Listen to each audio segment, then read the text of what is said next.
بسم اللہ الرحمن الرحیم ایاک نعبد و ایاک نستعین۔ میرے پاکستانیوں، کل میں ایف آئی اے کی انویسٹیگیشن سائفر کے اوپر جو ہو رہی ہے اس میں کل شرکت کر رہا ہوں، اور میں سارا وقت جس طرح میں نے آپ کو کہا تیار ہوتا ہوں جیل جانے کی، کیونکہ جو منسٹر انٹیریئر کا رانا ثناء اللہ ہے جس کے نیچے ایف آئی اے ہے، وہ تو پہلے ہی کہہ بیٹھا ہے کہ عمران خان کو جیل میں ڈالیں گے ہم یہ سائفر کے اوپر۔ تو مجھے نہیں پتا، کیونکہ اس وقت کوئی قانون تو ہے نہیں، جنگل کا قانون ہے، جسے مرضی چاہو جیل میں ڈال دو۔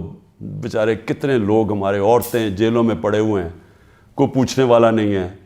ان کے، وہ جاتے ہیں عدالتوں میں، وہ پھر واپس آ جاتے ہیں کہ وہ کیس نہیں سنتے، پھر پریشر اتنا زیادہ ہے کہ وہ ایک کیس سے اگر جج ان کو بیل بھی دیتا ہے وہ پھر پکڑ لیتے ہیں۔ لیکن عورتوں کو، یعنی ان کے بچے ہیں، ان کو جیلوں میں رکھا ہوا ہے، اور یعنی پرامن احتجاج کرنے پہ جیلوں میں رکھا ہوا ہے۔ تو اس لیے قانون تو ہے ہی نہیں، تو کبھی بھی کچھ ہو سکتا ہے۔ اس لیے میں پہلے آپ کو آگاہ کر دوں، کیونکہ میڈیا سارا کنٹرولڈ ہے۔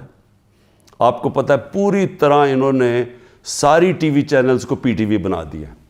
اور پی ٹی وی میں بالکل وہ جو یہ پروپیگنڈا چاہتے ہیں وہ آتا ہے۔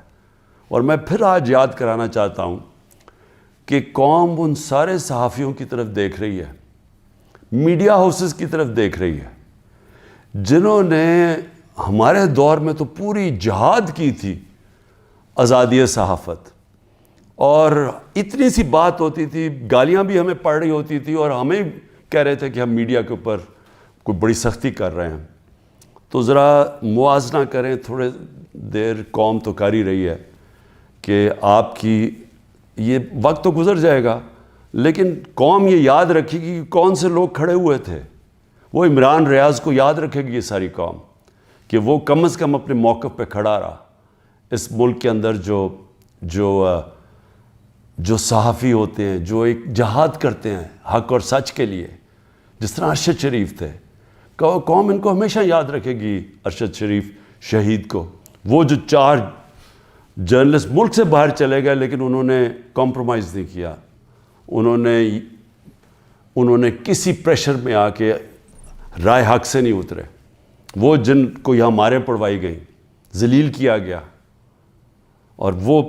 جن کے بڑے نام ہیں اور پرانے صحافت میں نام ہے، ہم تو قوم ان کو بھی دیکھ رہی ہے اور ان کو سلام کر رہی ہے، اور ان کو بھی دیکھ رہی ہے جن کے ضمیر مر چکے ہیں۔ تو میں ایف آئی اے کا ذرا آپ کو سمجھا دوں کہ یہ کیس ہے کیا۔ نہ تو ابھی تک مجھے کوئی کویسچنر ملا ہے کہ یہ میرے سے کیا پوچھنا چاہتے ہیں، تو میری کوئی تیاری نہیں ہے۔ لکھا یہ ہوا ہے کہ جی اپنے ساتھ ڈاکیومنٹس لے کے آئیں۔ مجھے یہی نہیں پتا کہ آپ نے پوچھنا کیا، تو ڈاکیومنٹس میں کیا لے کے آؤں؟ اور پھر سے میں یہ کہہ دوں کہ آپ کے انٹیریئر منسٹر تو فیصلہ کر بیٹھا ہے، وہ تو جج جوری ایکسیکیوشن ہے کہ جیل میں ڈال لیں اس کو۔ تو آپ کے لیے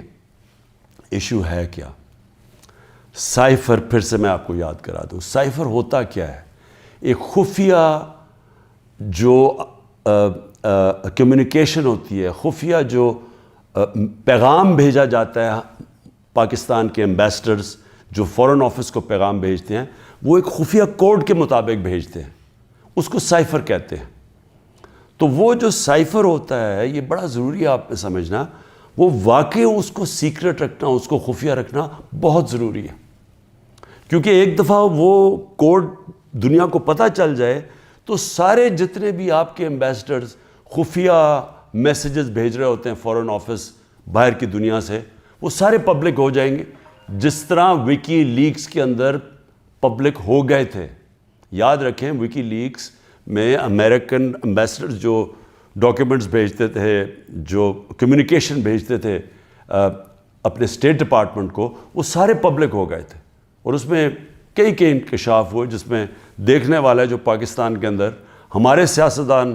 وہ کیا باتیں کر رہے تھے ایمبیسڈر سے، وہ بھی دیکھنے والے ہیں کہ کتنے دوگلے تھے۔ اور انہوں نے، میں یہ اللہ کا شکر ہے میں یہ کہتا ہوں، انہوں نے کہا کہ ایک آدمی ہے جو ہمارے سے بات کرتا ہے وہ پبلک سے کرتا ہے، باقی انہوں نے کہا باقی جتنے پولیٹیشین ہیں وہ ہمیں کچھ کہتے ہیں، پبلک میں جا کے کچھ کہتے ہیں۔ بہرحال تو وہ سائفر کو سیکرٹ رکھنا بڑا اہم ہے۔ تو کیا عمران خان نے وہ جو سائفر جو کوڈ تھی اس کو پبلک کیا؟ اب یہ آپ سمجھ جائیں کہ جو سائفر آتا ہے فورن آفس کے اندر وہ کبھی کسی کے پاس نہیں جاتا, وہ صرف فورن آفس میں رہتا ہے, وہ چوری نہیں ہو سکتا, وہ فورن آفس میں پڑا ہوتا ہے. جو ہمارے پاس آتا ہے اور جس میں prime minister, president, army chief, ISI کا چیف, اور پھر ایک جاتا ہے اس کا جو جاتا ہے کیبنٹ سیکرٹری کے پاس, یہ یاد رکھیں کہ یہ وہ سائفر نہیں جاتا. یہ سائفر کا جو مفہوم ہوتا ہے وہ اپنے لفظوں میں لکھ کے ہمارے پاس پہنچتا ہے. تو سائفر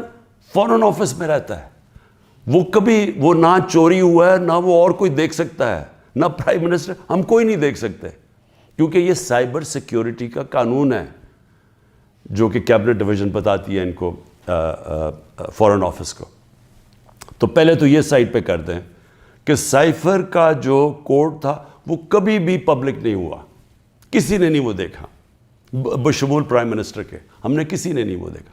ہمارے پاس وہ آیا کہ وہ سائفر کے اندر ایمبیسڈر اسد مجید اور ڈونلڈ نون نے کیا بات چیت کی, وہ ہمارے پاس آیا. اب سب کے لیے وہ میں نے بڑے احتیاط سے اس کو جب میرے سامنے آیا تو بڑے ہم نے احتیاط کی. کیا کیا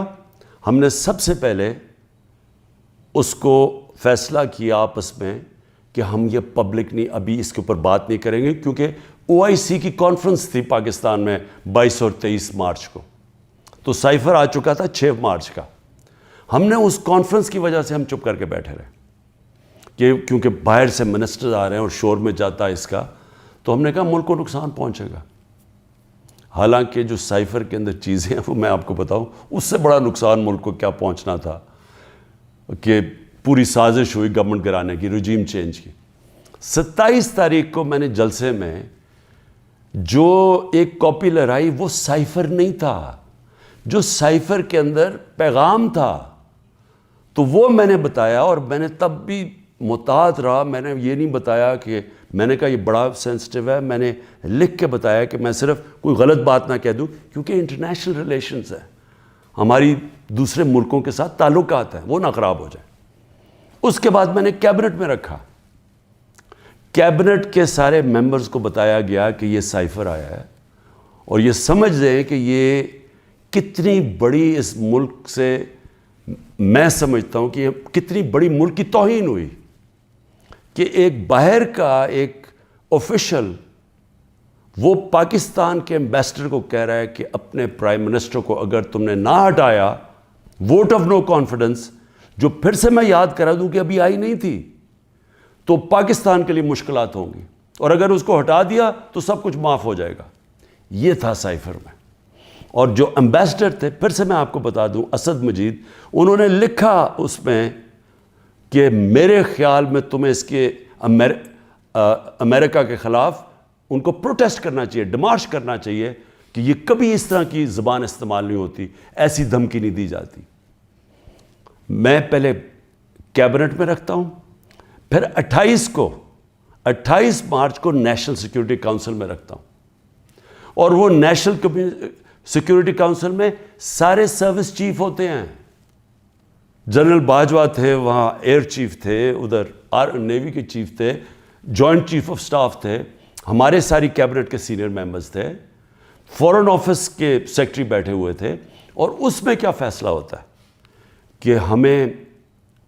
جس طرح ایمبیسڈر اسد مجید نے ریکمینڈ کیا, ہمیں ڈیمارش کرنا چاہیے, ہمیں امریکہ کو پروٹیسٹ کرنا چاہیے کہ یہ آپ نے ہمارے اندرونی معاملات میں مداخلت کی. تو جب وہ اس میں آ گیا نیشنل سیکیورٹی کاؤنسل میں اور ڈیمارش کر دی, تو جو اس کی جو سائفر کے اندر چیزیں لکھی ہوئی تو وہ تو پبلک ہو گئی, کیونکہ جب آپ نے پبلک ایک سٹیٹمنٹ دے دی کہ کہہ دیا کہ ہم نے اس کی کیا, تو وہ تو سیکرٹ تو نہ رہا وہ, کیونکہ ڈیمارش نے اپنے کس پہ, تو یہ چیزیں سامنے آ گئی نیشنل سیکیورٹی کاؤنسل میں, اور کیبنٹ میں بھی ڈسکس ہو گئی. اس کے بعد پارلیمنٹ کے اندر ہم نے ان کیمرہ سارے اپوزیشن لیڈرز کو بلایا کہ آپ کو پتہ ہونا چاہیے کہ کس طرح کی پاکستان میں توہین ہوئی. سارے اپوزیشن لیڈرز نے منع کر دیا جانے کا, کیونکہ یہ سارے حصہ تھے اس سازش کے. میں کوشش کر رہا ہوں کہ سارے ملک کو بتاؤ کہ قوم کی کتنی توہین ہوئی ہے, یہ منع کر دیتے ہیں. پھر پارلیمنٹ سے جو اسپیکر ہوتے ہیں وہ چیف جسٹس آف پاکستان کو بھیجتے ہیں, اور میں بھی انہیں کہتا ہوں کہ اس کے اوپر انکوائری کریں کہ یہ جو مداخلت ہوئی ہے اس کے اندر پتہ تو چلے کہ یہ ہوا کیا, کتنی بڑی سازش ہوئی ہے کہ سٹی گورنمنٹ کے اوپر, الیکٹڈ پرائم منسٹر کے اوپر دھمکی ملتی ہے, اور پھر اس کے گورنمنٹ گرانے کی پوری تیاریاں شروع ہو جاتی ہیں, لوگ بھاگنا شروع ہو جاتے ہیں, الائز چلے جاتے ہیں. اور یہ پیغام کس کو تھا؟ مجھے تو پتہ تھا پیغام کس کو ہے, جنرل باجوہ کے لیے پیغام دیا گیا تھا, کیونکہ اسی کے پاس پاور تھی نا گورنمنٹ گرانے کی, باقی تو کوئی پرائم منسٹر کو نہیں ہٹا سکتا تھا. تو اس کے بعد جب اور پھر کیبنٹ کے اندر ہم نے اس کو ڈی کلاسیفائی بھی کر دیا. تو مجھے ابھی تک یہ نہیں سمجھ آ رہی کہ ایف آئی اے چاہتی کیا ہے, کہ جب سائفر تو سیف, جس طرح ثناء اللہ نے کہا وہ فورن آفس میں پڑا ہے, وہ تو اس کے اوپر تو اس کا تو کسی کو پتہ ہی نہیں ہے جو سائفر کی کوڈ ہے. ہمارے پاس جو جس کو پیرافریز کہتے ہیں انگریزی میں لفظ, ہمارے پاس جو آتا ہے وہ تو اس کا مفہوم آیا تھا, اور وہ جا کے نیشنل سیکورٹی کاؤنسل اور کیبنٹ میں جب رکھا اور بعد میں ڈی کلاسیفائی بھی کر دیا, تو وہ تو پھر ایک سیکرٹ ڈاکیومنٹ نہیں رہا. اب اصل چیز پہ آ جائیں کہ کیا کسی ملک میں کوئی بتا سکتا ہے, ہمارا تو 25 کروڑ کی آبادی ہے, کسی 50 لاکھ کی آبادی, چھوٹے چھوٹے نیوزی لینڈ جیسے شہر, چھوٹے سے یعنی ملک, اور کتنے ہیں ایسے, ہالینڈ ہیں, چھوٹے چھوٹے شہر ہیں, چھوٹی چھوٹی آبادی ہے. کوئی تصور کر سکتا ہے کہ کسی ملک سے, امریکہ کا کوئی بھی جس طرح آفیشل, وہ جا کے اس کے ایمبیسڈر کو کہے کہ اپنے پرائم منسٹر کو گرا دو, نہیں تو ہم تمہیں یہ کر دیں گے. جب امریکہ نے رجیم چینج کیا پہلے, تو جو خود ہی ان کے سی آئی اے کے اور MI6 کے جو پیپرز ڈی کلاسیفائی ہوئے ہیں, ان میں کیا چیز نکلی؟ مصدق کی گورنمنٹ گرائی گئی, رجیم چینج کیا گیا 1950 کی دہائی میں. تو وہ تو کوئی سائفر نہیں بھیجا وہاں, وہ تو کوئی ایمبیسڈر سے پیغام نہیں بھیجا, وہ تو پہلے پوری سازش کی گئی, اپوزیشن کے ساتھ مل کے, میڈیا کے ساتھ میڈیا پہ پیسہ چلا, پہلے اس کو برا بھلا کہا گیا, اور پھر ان کے آرمی چیف کے ذریعے اس کی گورنمنٹ گرا دی. اور پھر دوسری 70 کی دہائی میں چلی کے اندر پریزیڈنٹ ایلیندا کو گرایا گیا, اور وہ بھی کسی نے سائفر نہیں بھیجا, انہوں نے ان کے آرمی چیف کے ذریعے اس کی گورنمنٹ گرا دی, کو کر دیا. تو جب رجیم چینج ساؤتھ امریکہ میں بھی ہوتا ہے تو اس طرح تو پھر بھی نہیں ہوتا کہ پہلے وہ کوئی ایمبیسڈر سے دھمکی دی جائے. تو میں آخر میں یہ کہنا چاہتا ہوں اپنی قوم سے کہ دیکھیں, یہ کوششیں ساری ہو رہی ہیں کسی نہ کسی طرح عمران خان کو راستے سے ہٹانے کی. یہ پوری ہر چیز کے پتہ نہیں 180 کیسز ہیں, اور ایک اور اب وارنٹ بھی نکلا ہی ہے. الیکشن کمیشن کی توہین ہو گئی. یہ دنیا میں آپ نے نہیں کبھی سنا, عدالتوں کی تو توہین ہوتی ہے, الیکشن کمیشن کی توہین ہونے وارنٹ نکلائیں. پوری کوشش ہے کسی نہ کسی طرح اس کو جیل میں ڈال دیں. میں کھڑا ہوں, جیل کے لیے بھی تیار ہوں, لیکن قوم کو میں یہ بتا دوں کہ میں انشاءاللہ ہر کیس کا ثابت کروں گا اسی ملک میں بیٹھ کے کہ ہر کیس انہوں نے جعلی بنایا ہے, بوگس بنایا ہے, اور ہر کیس جب عدالت میں جائے گا, جب سنا جائے گا, کوئی جج بھی سزا نہیں دے سکتا پورا کیس سن کے, کیونکہ یہ سارے جعلی کیسز ہیں. اور اس کا مقصد اس ملک میں انصاف نہیں لانا, اس ملک میں انصاف کی قبر کھودنی ہے, تاکہ کسی طرح جنگل کا قانون جو طاقتور ہے وہ کسی طرح اس ملک کی جمہوریت بھی ختم کر دے, وہ طاقتور اس ملک کی عوام کی آواز ختم کر دے, وہ اس ملک کی سب سے بڑی پارٹی کو کسی طرح ختم کر دے, اور کسی نہ کسی طرح یہ چوروں کا ٹولہ جو 30 سال سے ملک کو لوٹ رہا ہے, کسی نہ کسی طرح اس کو پھر اوپر بٹھا دے. یہ ہے ساری گیم. پاکستان زندہ باد.